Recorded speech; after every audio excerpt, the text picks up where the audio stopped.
Good afternoon. My name's Edward Hughes. I'm the president of the Harvard Business School Club of San Diego. Thank you for joining us today. I'm delighted we have an excellent guest, and I'll introduce him in just a few minutes. But thank you for our sponsors for continuing to support the HBS Club of San Diego. We appreciate everything that you do. I've got just a few slides to share with you before we get into the main event. So our mission is to continue to educate leaders who make a difference in the world and make San Diego a great place to live and work. And we do that through a number of different things. We recently put out a e-newsletter. We're talking about the impact that the club is having in the San Diego region. And it goes through a lot of the details of the programs, the types of events we have, our mission, how we help local nonprofit organizations on their management development. So if you get a chance, please take a look at it. It's pretty informative, and hopefully it'll give you a bit more of a flavor for what we do as a club. But our three core things that we do, again, supporting the mission of continuing to educate leaders, is we have CEO Forum, and we have a guest today who we're going to talk obviously about his business and his career, which has been exceptional.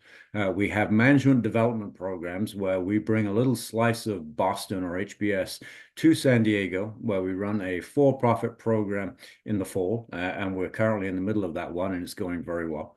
And then we run a not-for-profit program in the spring. And the third thing we do is we truly try to help local nonprofit leaders and send them back to HBS for a week-long program called Strategic Perspectives in Nonprofit Management. Recent CEO forum schedules, we have a pretty broad mix of people. We try to find, obviously, speakers that are interesting. So we have people from the golf industry, whether it's TaylorMade or whether it's Callaway, now Topgolf. We've had medical device companies, ResMed. We've had some local authorities. Very interesting talk from a former super agent at IMG about that. We had the chancellor of UCSD recently. So a nice mix of speakers talking about their industries, what they've experienced, and some of the things that they're dealing with now. Today, obviously, we have Paul Walsh, and I'll introduce him in a second. We have our holiday party coming up on December 7th. That is for members only. So please, try to get that registration done. There's a limited space. It will sell out. So please don't wait to the last minute because it'll sell out. We have the CEO of Sharp Healthcare Hospitals. That's going to take place in January, we're looking like. Management development program for nonprofits is going to start in January. If you're on the board of a nonprofit organization, we've been running this now for about, I think, 10 years. Fantastic response from the participants who attend this. They tend to be one level down from the executive director or the CEO. They tend to be direct reports of that person, but they get a lot of benefit from running this program. It's a 7-week program, Monday evenings, 2 HBS cases a night. And it starts in mid-January. Then we're going to have the co-CEO of Oak Tree Capital talking to us on March the 6th. We've got several other people we're kind of working to put in, finalize the dates, but that's the upcoming. So, as I say, our mission is to continue to educate leaders, make a difference in the world, make San Diego a great place to live and work. One of the things that we've been doing over the last 10, 15 years is really investing back in the social enterprise or the nonprofit organization here in San Diego. We believe that having a healthy nonprofit organization or community supports making San Diego a great place to live and work. So we've invested $620,000. A lot of that is in nonprofit CEOs going to this week-long program. We are going to be taking applications, I think, in February and March for next year's program. So, please, again, if you're on nonprofit organizations and you think the CEO could benefit from this, it's a fully funded fellowship. Please have them look out for our emails. We also have converted our sponsorship program now to be much more around targeting and supporting these nonprofit initiatives. So we have, various levels. Again, they're going to be on our website. But, you have naming opportunities. You have opportunity to sponsor or one of those fellowships to travel. We also do quite a bit with military. And today's obviously Veterans Day. So thank you for all the veterans who are on this call. We appreciate all the service you've done. And we work with the Honor Foundation, who helps transition Special Forces, Navy SEALs, Marines, those kind of folks out of the military into the for-profit organizations. So, and some of those people attend our management development programs as well. So again, if you're in an organization and you're interested in participating, please reach out to us. We are a 501c3. Today, the format, as always, is going to be in a webinar format, which means that myself and Paul will be on. I'll be asking you questions. But if you do have questions, please feel free to type them in into the chat or the Q&A, and I'll try and address as many of those as I can. So with that, I'm going to stop sharing and let me introduce our guest. So I've known Paul for since I think 1993 when I came out of HBS. My first job was I joined a company called Pillsbury, and I worked in doing strategy work with them. And Paul was the CEO. Pillsbury was a successful company, and it was part of Diageo. Paul went on to run Diageo, which is, I believe, the world's largest spirits company, and was incredibly successful doing that. He's also been chairman of Compass Group, world's leading large contract catering company. And most recently has become executive chairman of McLaren. And McLaren is not just kind of the automotive company, but they've got motorsports, luxury, and kind of a technology company. So we're going to talk a bit about that. Interestingly, he's also been on the board of FedEx and McDonald's, two obviously iconic, U.S. companies.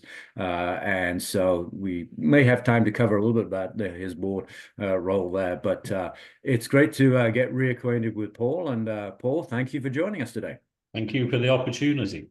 We're delighted to have you. And as I say, it's you and I knew each other quite some time ago. So it's great to see this. And I've been a big F1 fan for years and years. And so maybe my opening question is, how did you get from running one of the world's largest spirits groups to F1 and motorsports? Well, as you can imagine, I get asked that question quite a lot. When I took the helm of Diageo, it was pretty clear that we had a very large position in Scotch whisky. It was also clear that that category had become a little dusty, and the leading brand, Johnnie Walker, was in need of some level of reinvigoration. One of the vehicles, no pun intended, of that reinvigoration was to sponsor McLaren as part of Formula One. The demographics were spot on. It was aspirational, it was global. And if you looked at the sort of spending power, it fit perfectly what we were trying to achieve. We didn't just sponsor F1. We did a lot of work on music festivals. We did a lot of work on golf tournaments. But I would say the cornerstone of that reignition program was very much Formula One. So we took title sponsor. So I've never seen in my career a brand respond so quickly. The attitude of consumers immediately started to embrace the brand, and that reflected very quickly in consumption patterns. So I got to know McLaren. I got to know the owners that were the Sovereign Wealth Fund of Bahrain.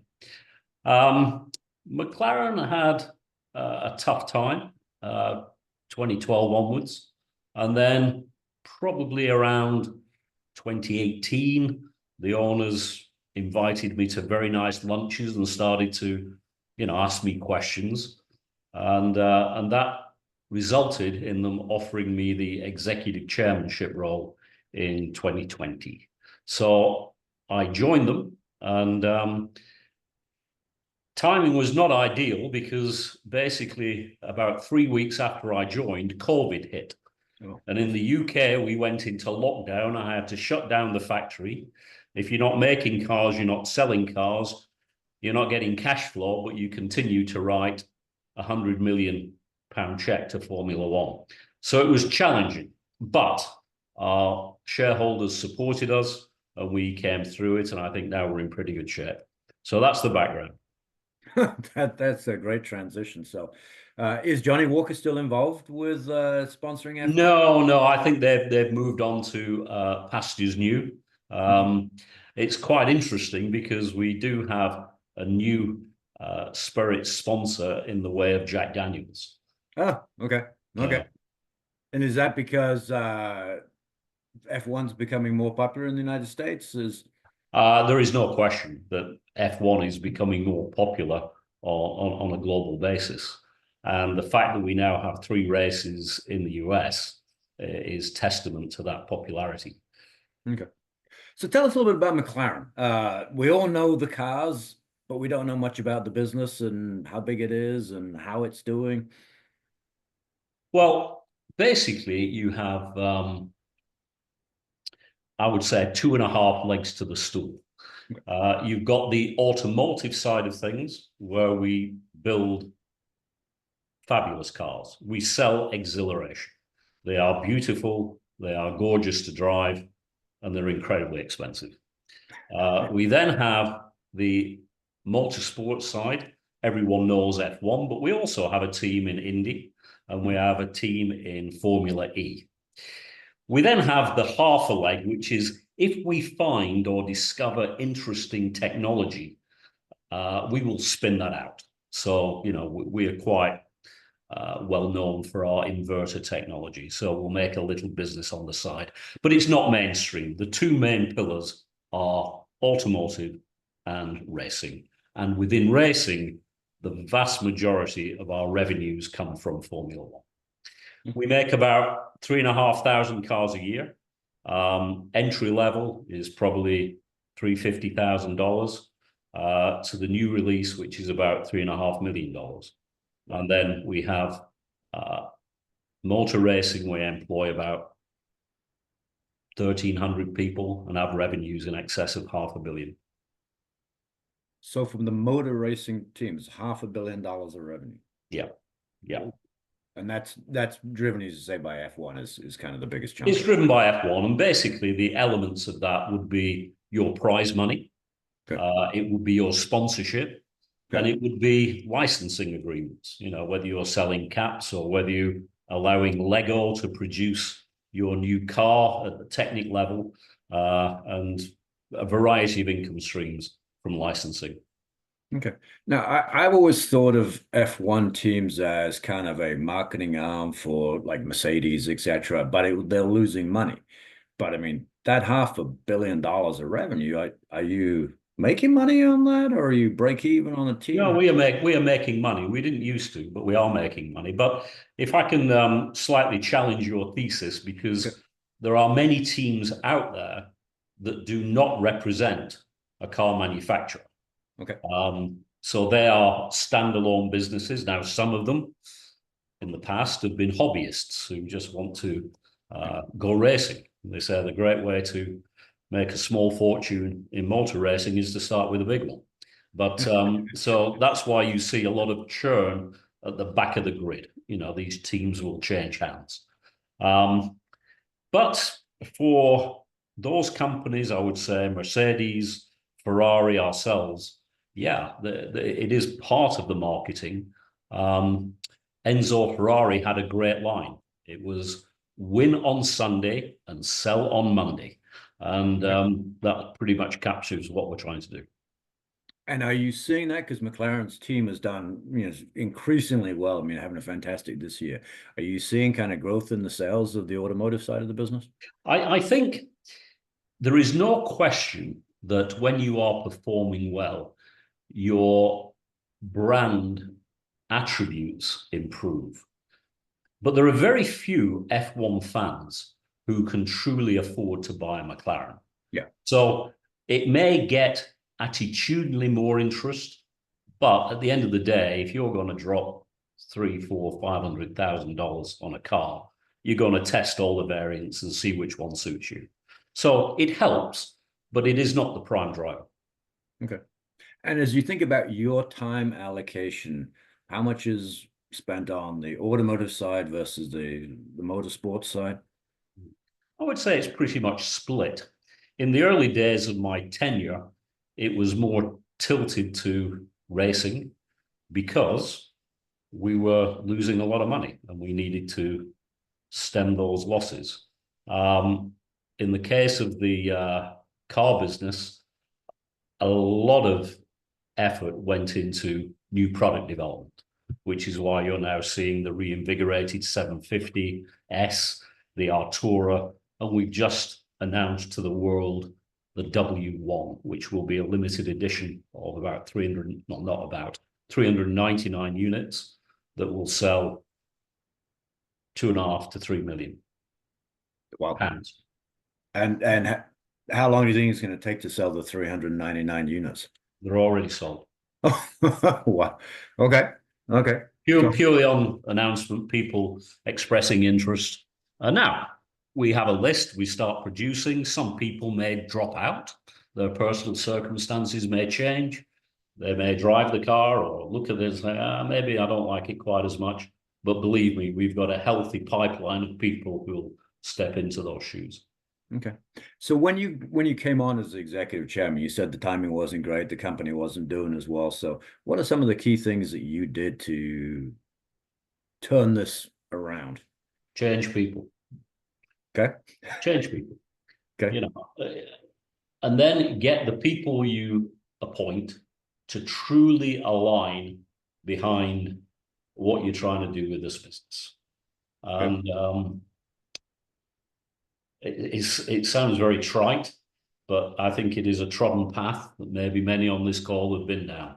You get great people, you align around a vision and mission, and you get on with it. Okay. So I know Zach Brown, obviously the CEO of the motorsport side. So you were involved in bringing him in? No, Zach was the guy who first introduced me to McLaren when we became title sponsor. He had his own advertising agency, and he's an ex-race driver himself. So Zach had been there not long. And then I joined shortly after he did. Okay. Okay. And then since then, Zach and I have made quite a lot of changes. Okay, great, good. So let's talk a bit about the Formula One. So how do the economics work on this? Is it a revenue share? What are you getting from F1? I know you say you have to write a big check to them. Well, when I said we were right, you do write a check to participate, but I was talking figuratively because fundamentally our income, our sponsorship monies was far smaller than the cost of operating the team. So I was talking figuratively about writing a check to F1, not literally. The way it works is that basically F1 run the sport. You have the FIA that are the rule makers, and they administer those rules. They're the governing body from a sporting point of view. Mm-hmm. But F1, that is owned by Liberty Media, are actually the people who drive the league. And then you have the teams that participate. And you're absolutely right. It is then a profit sharing arrangement. So they hold some monies back for themselves. There is then a pot, all predetermined in a formula, that is shared between the teams. And dependent on where you finish, depends what share you get. So obviously to us, if we can win the constructors, and by the way, the last time McLaren won the constructors was in 1988. That brings with it not only the kudos and also the interest of sponsors who will be prepared to pay more. It also brings with it more prize money. And is that prize money published? And obviously, don't share anything that you shouldn't be sharing. But is it what you get if you win the Constructors' Championship? I would say that I don't think it's published. Okay. Okay. All right. But obviously, it's a substantial thing. It is. It's an important element. As I said, there are three elements. You've got your sponsorship that is by far the most important. Okay. And I would suggest we've got the best sponsored car on the grid, both in terms of revenue and in terms of quality sponsors. You then get your prize money, and then you get whatever licensing, merchandising income you can get. So when I think of sponsorship, I also think of like the Red Bull team. I mean, I know Red Bull owns, at least I think Red Bull owns that team, or they sponsor that. I mean, that's got to be a pretty big. Is Red Bull's paying them like a standard sponsor, or that's just they get I'm bigger sure. I'm days? sure they are. I don't know the detail of it, but yeah, they will Okay, be doing that. okay, all right. And so In, who? in the same way that Aston Martin pay Aston Martin Racing. Okay, so who are your top sponsors now? Team. Oh, we've got OKX, which is the crypto. Okay. We have Google, and they will cycle through some of their brands. We have, as I mentioned, Jack Daniels, Yep. and I could go on and on. Yeah. Yeah. Okay. So you got And not all our sponsors are necessarily on the car because that real estate is both scarce and very expensive. So you can be a sponsor of McLaren um, through IT, through SAP. yeah. We've got Cisco there. We've got a number of the cybersecurity partners there. And it's usually because they see some affinity with McLaren, whether it's technology, whether it's the fact that we're at the forefront of technology, things such as that. They want a level of affinity. So on the technology front, I mean, it's at least my perception has always been that like, in any, whether it's NASA doing advanced aeronautics, aerospace stuff, that eventually filters into society. Does the advances in car technology often get tested out on F1? Indeed, indeed. I think there are many that have, I mean, the hybrid propulsion, a lot of that was driven by F1, carbon fiber technology. Um, it's interesting if you go back 25 years, the F1 cars, I mean, were not massively safe. If you look at some of the crashes now and the driver just gets up and walks away, It's unbelievable. Yeah. it's quite remarkable. And a lot of that technology has translated to road cars. Yeah, I think is it called the Halo around The the halo, yeah, yeah, I but mean that's also carbon fiber is both rigid and it's very protective. okay. So what does it take to put on an F1 team? I think you said you had 1,300 people in motorsports, but that maybe includes the Indy and the East. Yeah, yeah. I mean, I think we've got about 1,000 people in F1, and it covers the whole gamut. Obviously, you need the operational side. You've got to make the car. You've got to make sure the car works. You've got to make sure that the aero is on top, the powertrain. Although we actually use a Mercedes power plant, so you can buy power from different suppliers. So you've got to do the engineering and the development and the design. You then have teams that go out to get sponsors. You then have to make sure that when those sponsors come along to the race, they're properly looked after. Yeah.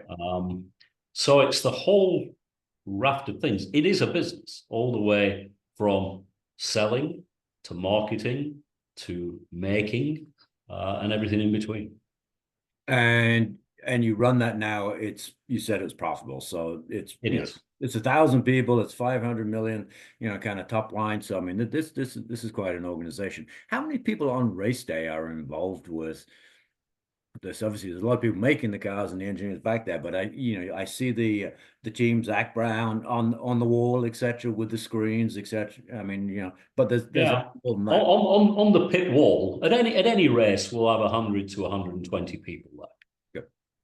All the way from pits through to hospitality, etc., etc. But if you look at the pit wall, we've got a lot of people back in walking in the UK following that very studiously and constantly running simulations. What if the safety car comes out now?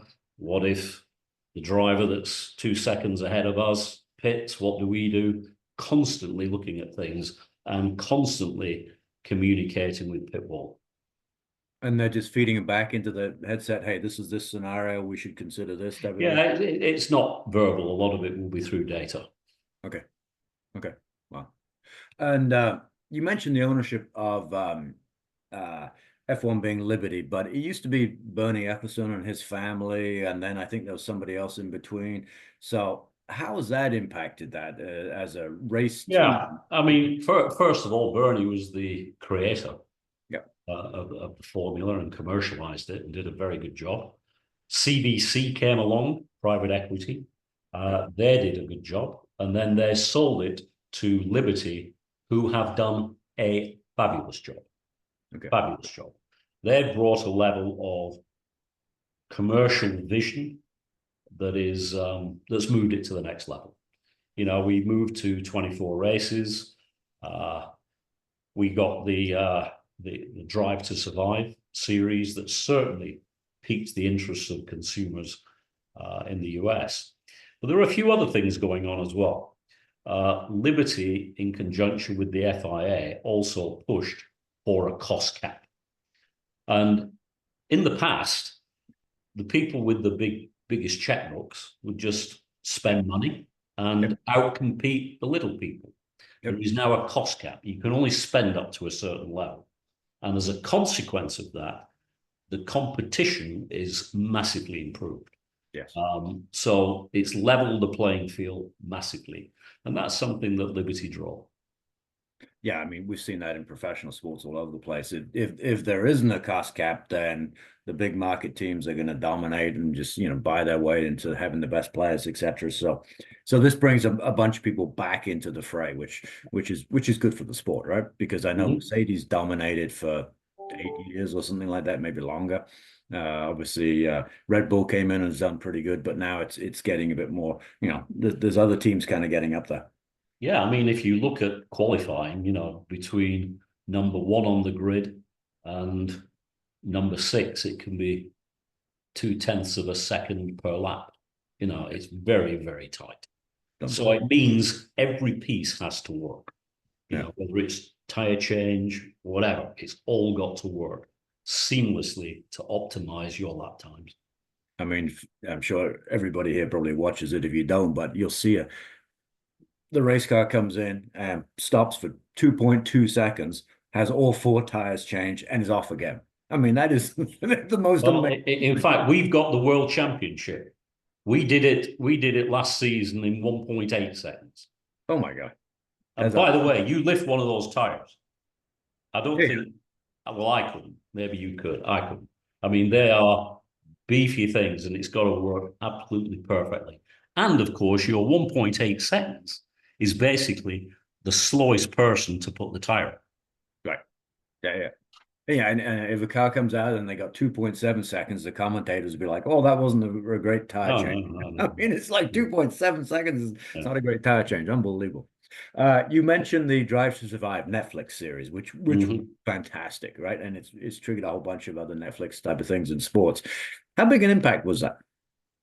I think quite significant for a number of reasons. First of all, it got a lot of attention in the US. Mm-hmm. And historically, Formula One has way under indexed in the US. The other thing is it brought in the right demographics. It catered for a younger fan and also male and female.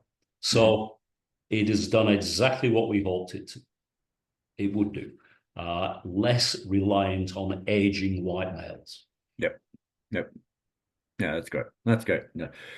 And then, as you said, the US used to be in one race in Austin, Texas. Now we got Miami, and now we got Vegas coming up. So Vegas is coming up in a week or so, and I'm looking forward to getting out and seeing it. And I know you're going as well. So tell us about Vegas. How exciting is that as a race versus a spectacle? Well, this is my own personal view. Liberty may take a slightly different perspective, so I will offer that caveat. I think Formula One is a combination of two elements. You've got the people who are aficionados. They understand the sport. The rule book is voluminous. They understand the rules, they follow it, and they obviously are tilted towards the more, how can I put it, historic races, mainly European, Monza, Spa, and so on. Yeah. You then get a new level of consumer, who wants the show. They want the razzmatazz. Historically, they relied on Monaco to provide that. Now they've got a couple of other options. They've got Miami and they've got Vegas. Yeah. What I think the sport has to do is make sure that those two elements move in harmony. You don't go alter the show and neglect the provenance and historic significance of the sport, nor do you want to become so nerdy that you're just into the detail of the old kind of races. So we've got to walk and chew gum. And Vegas brings the latter. It brings show. It should bring excitement. So yeah, I'm looking forward to it. And Monaco's probably, I mean, it's probably one of the greatest historic histories of racetracks, great track, but it's really hard to overtake nowadays, right? Very hard to overtake. Yeah, I mean, it's like you basically got to. It's all about the qualifying now, isn't it? It's all qualifying. Well, qualifying, tire change, and you get the odd opportunity. Someone makes a mistake, as they do. You know, they go off the track or whatever. But yeah, Monaco is not the most sensational from an overtaking point of view. Whereas Vegas, obviously, you know, I watched it last year. I mean, that was fantastic. Mm. A lot of overtaking opportunities. Yep, yeah. That straight's very fast. Yeah, hopefully we're going to see a lot of that this time around. So well, hopefully you will not see our car being overtaken. That's the main thing. I'll be supporting McLaren on this one. So let's talk a bit about you guys. Hey, congratulations on leading the Constructors' Championship. I think you got 3 races to go, right?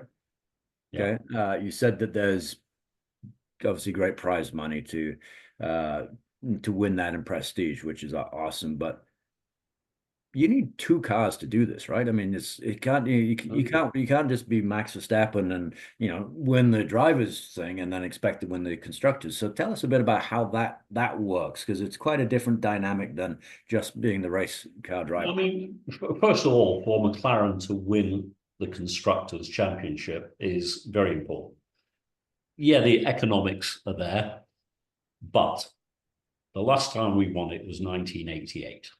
So this would be a big deal. I think when you look at what it takes, you've got to have a car that's fast, obviously, but both drivers are racing in a car that is virtually identical.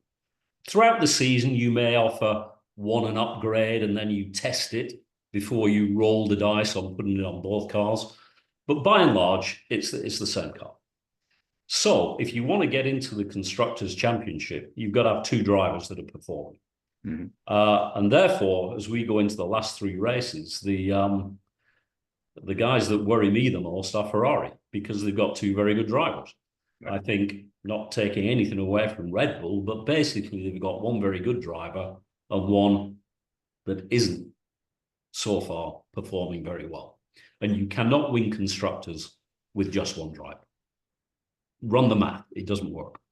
So we've got to keep our eyes on Ferrari and make sure that we continue to have both cars performing very strongly, which we've had for a number of races. Brazil wasn't our best, but we came out of that weekend with more points, with a bigger point lead on Ferrari than we went into it with.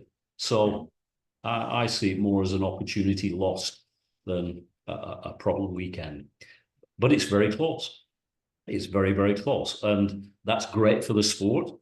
I'm not sure it's good for my sleep patterns, but it's very good for the sport. Yeah. And talk a bit about the drivers. You got Lando Norris, Oscar Piastri, both young guys, right? So, I mean, I don't know enough about how long their contracts last and all that kind of stuff, but I mean, this could be the foundation for a great run for some time, because, both of them. I mean, on the contract point, we've just extended both this year. So we've got them for quite a while. Now, equally, every contract has got outs. If we give them a duff car and continue to give them a duff car, then they'll have performance outs. If they don't perform in a car, we have performance outs. But basically, we've got them kind of locked in. They are both fabulous drivers. I mean, if you think of Oscar, this is only his 2nd year in the seat. Yeah. He's doing very well. And the thing that captures Oscar for me is when he kept Leclerc at bay in Baku for 26 laps. Mhm. In his lap after he'd taken the checkered flag, he said to pit control, he said, I think that's one of the most stressful days I've had. And he said it so calmly. Of course, I'm pacing round and everything, and he's so calm. I think it shows you the quality of the individual. In the case of Lando, he's just an outstanding driver. Both are outstanding individuals, and they will play the team game. They will play the team game. Now, they're racers, but they'll adhere to the team orders. And they're both young, right? What are their ages? Yeah, I think Lando is just 25 and Oscar's 22. Wow, that's fantastic. Yeah, and I know more about Lando. He's been around a bit longer, but he just seems like an outstanding guy, right? So great guy. They both are. They're both a pleasure to be with. that's awesome. That's fun. Well, I'm sure you're going to have a great time in Vegas. Let me switch gears on you here a bit because most people know you for what you did at Diageo, right? I mean, that was huge. So, world's largest spirits company, etc. So, talk a bit about and some people on this webinar may not know some of the brands. They may not even know the name Diageo, but they'll know the brands that are in Diageo. Maybe talk a bit about that and what you did because you assembled a lot of different things together and made and you got rid of a lot of companies as well. Yeah. First of all, for those every year, the head of PR would say, here's my proposed budget to build awareness of Diageo. And I used to let it ride, and then right at the death, I'd take the money out and I'd give it to the brands. And he said, why have you done that? And I would say, because we don't sell a bottle of Diageo. We sell Johnny Walker, Smirnoff, Baileys, Captain Morgan, Crown Royal. We have extensive interests in champagne. Tanqueray, Gordon's, I could go on and on. We don't sell Diageo. Our emphasis, our brand marketing expertise has to go behind these key brands, which it did. It was interesting. It was a sort of seminal moment at the end of the 90s when, you may recall, Ed, there was a lot of heightened competition in packaged food. Mm-hmm. There was a lot of entries from new brands. Margins were getting squeezed. Yep. Yet here we had with the Diageo brands, fabulous margins, yep, and basically an unconsolidated marketplace. Mm-hmm. So we set about consolidating it. The most significant deal was with Seagram that propelled Diageo to the, I hate to use the term, but I'll use it, unchallengeable position of number one. Yep. And therefore, from there, great things came. The second strand was to premiumize. The world doesn't, every year, they don't drink more spirits, but they drink better. And we identified that trend. It was very evident. So that's why we started to use things like Formula One with Johnny Walker to improve the imagery, contemporize it, and line extend upwards. So move black label consumers into blue label consumers, move blue label consumers into limited editions.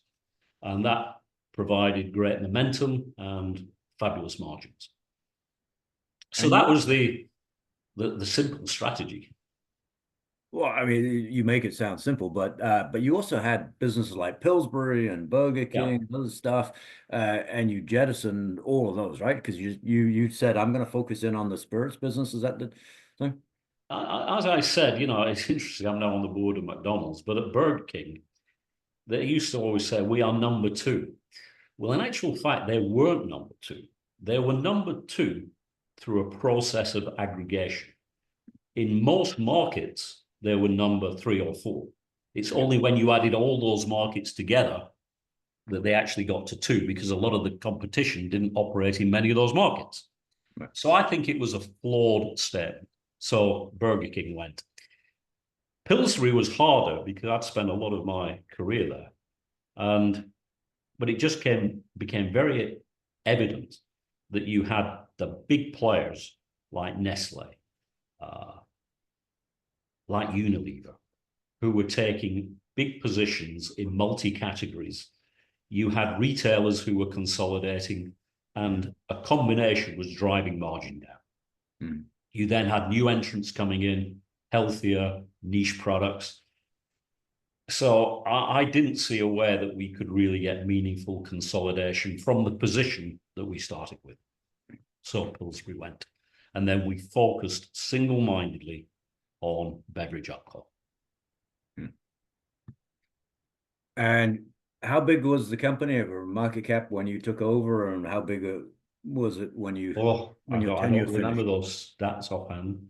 It You know, hasn't you did fared pretty too darn well of good. late. It hasn't done that well, but I think we tripled the market cap.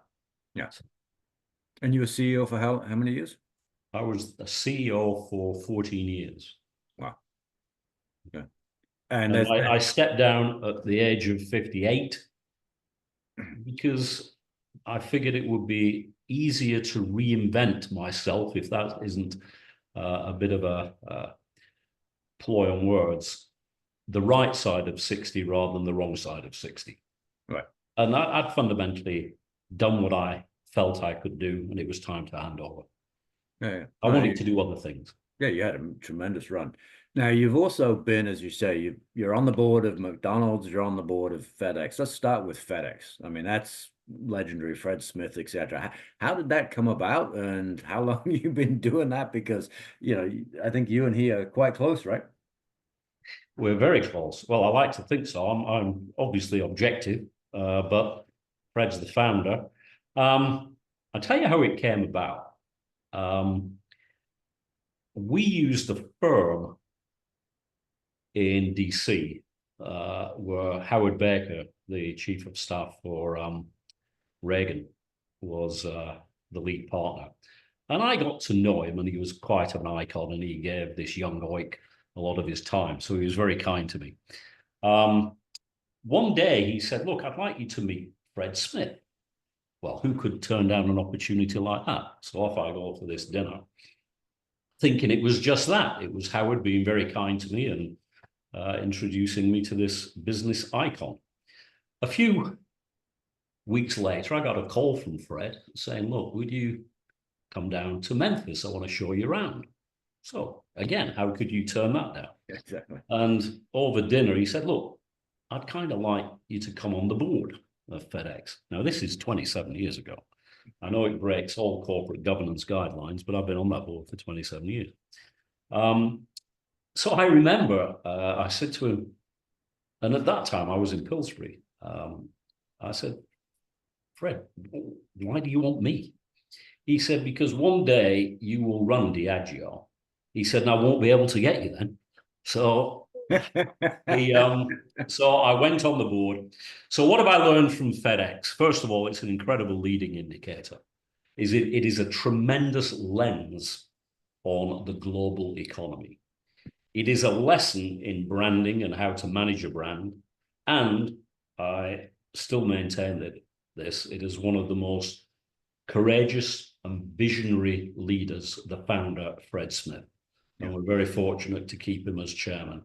He's now appointed a chief executive, Raj, who's doing a fabulous job. But yeah, so I was very flattered.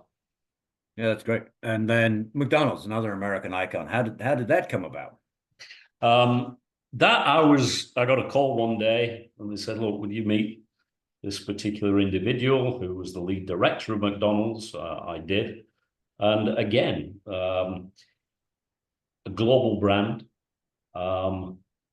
fascinating how it's evolved. It's had its ebbs and flows, but it is a global icon. And obviously more pure consumer than FedEx, which is more business to business. Yeah. Some consumer dynamics, but McDonald's is slightly different, quite different, and therefore played to my strengths, and I've enjoyed that as well. We've had that's been an interesting few years too. Yeah, there's been a few changes there, right? So you've Quite got a few. In fact, I think, in fact, I know the new CEO. He's not that new. I think he's been there for 3 years, Chris. He's one of your alumni, so Please. Okay. you're, All you're, right. you're in, you're in good company. Oh, great. Well, hey, I need an intro for the next webinar. So good. I'll get you to introduce me to him so we can get him I on. will happily do so. That's good. That's good. Okay, but and correct me if I'm wrong. How many? There's been 3 or 4 CEOs in a relatively short time period. No. There was one very well publicized exit, Yep. and then Chris, and that exit was, as I said, three years ago. Okay. Okay. And what's it like serving on a US board versus a UK public company board? Any difference? There are very marked differences. First of all, and I don't serve on any UK PLCs. I have done. I prefer the US model. Okay. It is far more strategic. In the UK, it's not uncommon to have 10 board meetings a year. Well, that's hard to be strategic because you've had one strategic meeting, and by the time you get to the next meeting, you haven't had time to put in place what you agreed at the first one. So Yep. the US system is more streamlined, as I said, more strategic. And the companies that I've chosen and have chosen me are far more global. Yeah. They can be a bit insular. And I often joke with both Fred at FedEx and Chris at McDonald's that I'm sort of the token non-American, because and sometimes they lose out because of that. They don't have that perspective, or their perspective seems to stop at the west and east coast. Okay. Okay. So as you think back on your career, and you grew up in or around Manchester, I believe, and you came up finance, accounting, etc. What led you to these, running the world's largest spirits company, running McLaren, being on boards of iconic companies? How did that happen? I guess a lot of luck. Yeah, well, probably more data than you want, but my father wanted me to go into the family business that was heavily engineering. He was a very proud engineer and a very competent engineer. And I used to go in there Saturday mornings, and I hated it. I thought, I don't want to do this. So he drilled into me, well, get something under your belt. So I did finance and economics, but it wasn't my passion. But what I wanted to do is get into sales and marketing. And basically, a forerunner of Diageo was Grand Met, and that's how I made that transition. Probably my late 20s, mid to late 20s. So I always had an appetite to look at business through a global lens. So worked in Europe, mainland Europe, worked a bit in Asia, and then worked for 14 years in the States. So I was always prepared to take the assignment and hope it was the right one. So I had a lot of opportunities presented to me, and I would just say yes, which meant I moved a lot, got a lot of different experiences, and it kind of worked out. Okay. And if you think about your leadership style, how would you describe yourself? I think I'm very inclusive. I am, and maybe this comes with age, I am very rigorous on getting the right people. And everybody says that. And by the way, I've made mistakes, but I put a lot of store in getting the right people. And not just right as regards their ability and expertise in any functional area. They've got to be people who are damn good team players.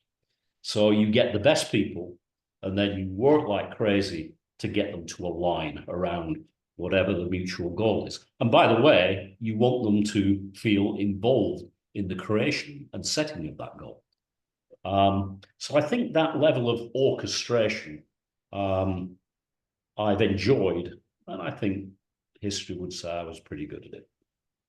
So, I was a CEO for 20 years now, coach a lot of different CEOs. So tell us about your process for getting the right people because it's not easy. Everybody's resume looks fantastic. Everybody is prepped so their interviews, they've got their sound bites. So as you think of it, and you hired, obviously big time, executives, uh, what do you do differently? I'm not sure I do a lot differently, and as I said, I've made mistakes, but um, I put a lot of store in what they have done. What have you actually delivered on? And then I put a lot of time in making sure that that is factual. Many people claim success here, success on that product, and it's easy, particularly with silken-tongued individual and well-written CVs, to take that at face value. I would not take it at face value. I would do a lot of research. I would actually pay more for search firms to do that research. And I would then invest a lot of time with the individual before they ever got near to a job offer. Of course, the more senior you become, the less you have to do that, especially when you've got your trusted team around you. But I think I've been quite surprised how little time people put into senior appointments. I believe they are overly reliant on headhunting firms, over reliant on the PR of a well-crafted CV, and it all needs a lot of rigor and a lot of scrutiny. Okay. Okay. So you spend a lot of time kind of really making sure you've got the right people.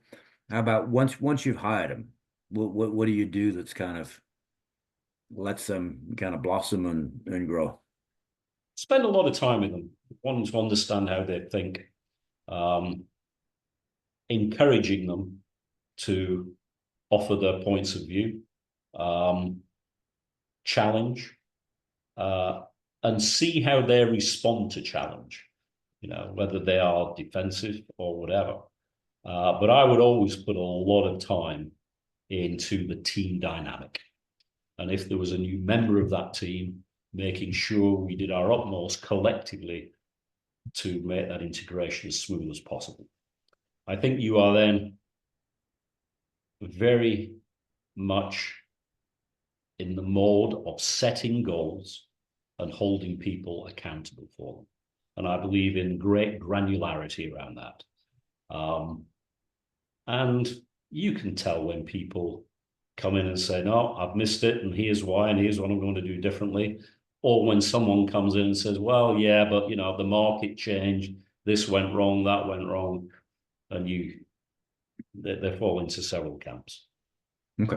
Okay. So as you look back at your career, what are you most proud of?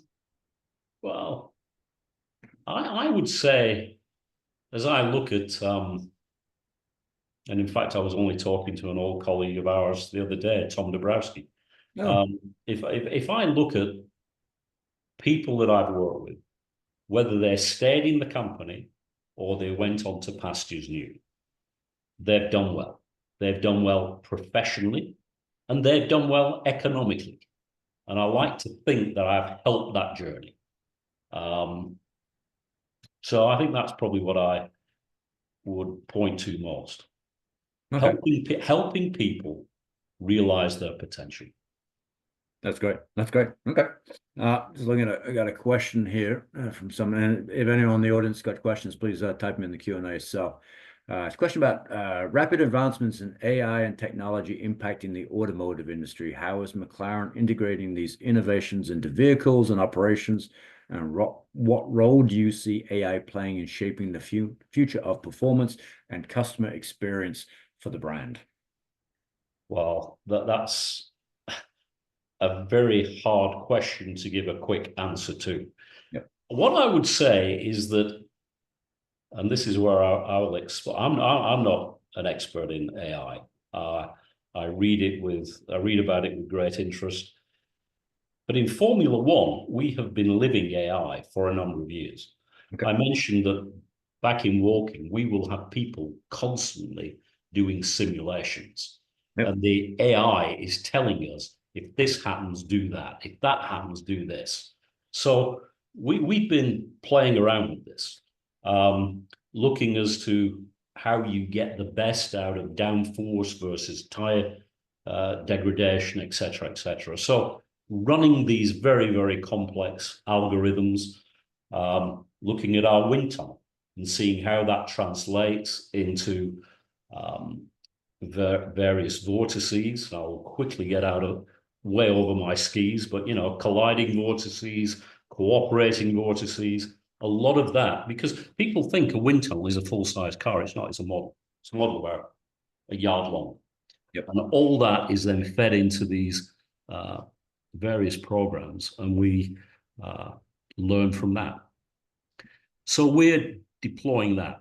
The biggest challenge, and we're optimistic that AI can help with this as well, is around software.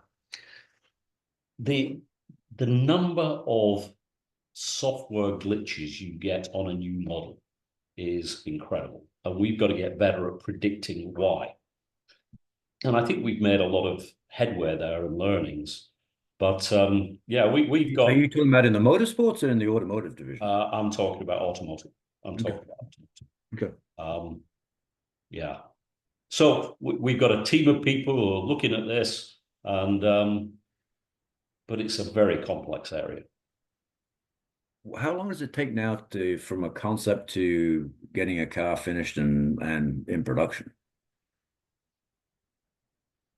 It depends, and I'm not being evasive. If it's simply the same powertrain with a better body on it and a sexier cockpit, you can probably do that in 18 months. If, however, it is a different engine with a hybrid system with a different gearbox, you're into 3 or 4 years. And what we are trying to do is both. I want to give people a facelift that's more than a facelift, but we've also got to give them new technology as well. Well, that's great.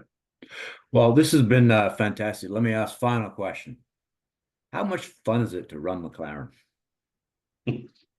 Well, it's nearly as much fun as running a drinks company. I would say I've chosen my companies well. You have. So yeah, no, it's great fun. It's great fun. And you get to how many races a year, you think? I probably do 5 or 6. Yeah. And there's 24 on the calendar. I get to test drive the new cars. Not that I can add a lot, but I think they want to keep the chairman happy, so they let me drive them around the circuits. So yeah, there's a lot of fun. There's a lot of stress with it as well. If you, as we did, we launched a car a few years ago, and it wasn't quite right, mainly because of software. And in the end, because of great shareholders, they said, right, what do you think we should do? My head of engineering said we should stop shipment, don't ship anymore, let's get it right, and then come back to market, which we did. That's a bold move to say, stop shipping. Yep. With all the consequences of cash flow and so on around that. But we're blessed with a great shareholder. Well, and they're blessed with a great chairman. So I know when I worked in your organization, I was a level below you, a direct report of yours, but it was a lot of fun. And thank you for taking the time to share the McLaren story, to share your story. We really appreciate that. This is great, and hopefully we'll see you in Vegas. And go McLaren. Good luck. All right, thank you. Fingers crossed. Okay, thanks, Paul. Thank you. Thanks everybody for joining us today. Thank you.